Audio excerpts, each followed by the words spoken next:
If we're not friends now, wait till you see what I give as gifts.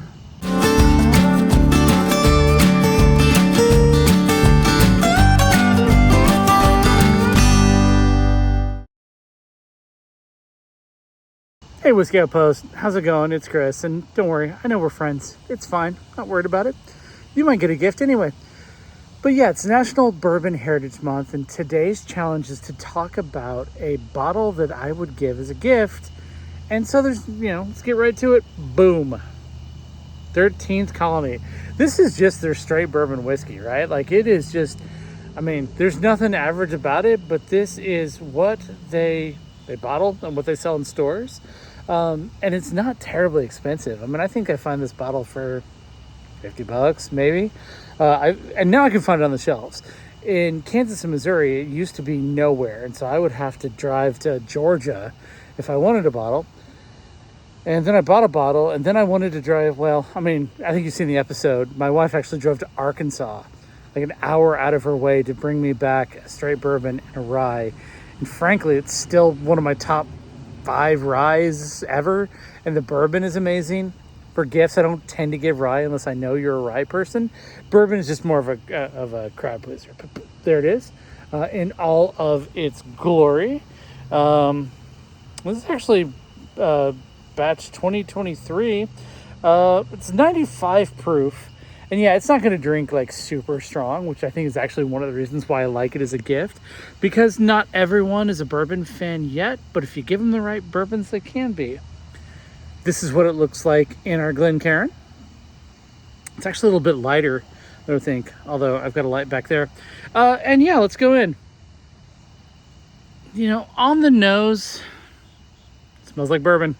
You don't get a lot. I didn't get much oak. I've opened this bottle. It's a little older, so it's had some time to oxidize.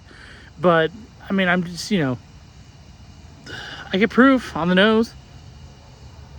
I get a little bit of barrel, but I don't get a lot of sweetness. I don't get a lot of the spice.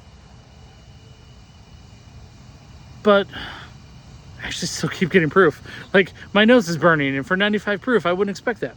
Let's go for a taste, though.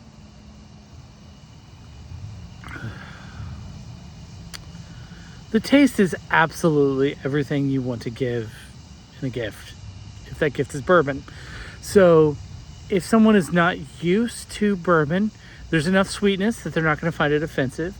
There's also a complexity to the flavor, especially when it comes to some barrel notes and some char, that you can help a newbie, if they're new to bourbon, help them develop their palate, help them find the things in bourbon to look for. But if you're also a hardcore veteran, this gives you a lot of things that you want to look for in bourbon, especially if you've got friends that want a little bit more char on the palate.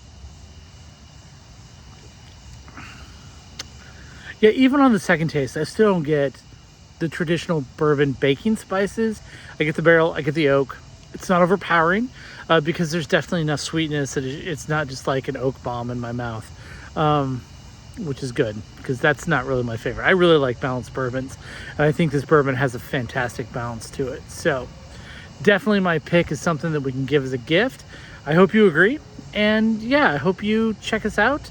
Come back next time, and because we still have a few days left in National Bourbon Heritage Month, which as the month goes on, it gets harder and harder for me to say. So come back and let's see how bad I can slur that word tomorrow.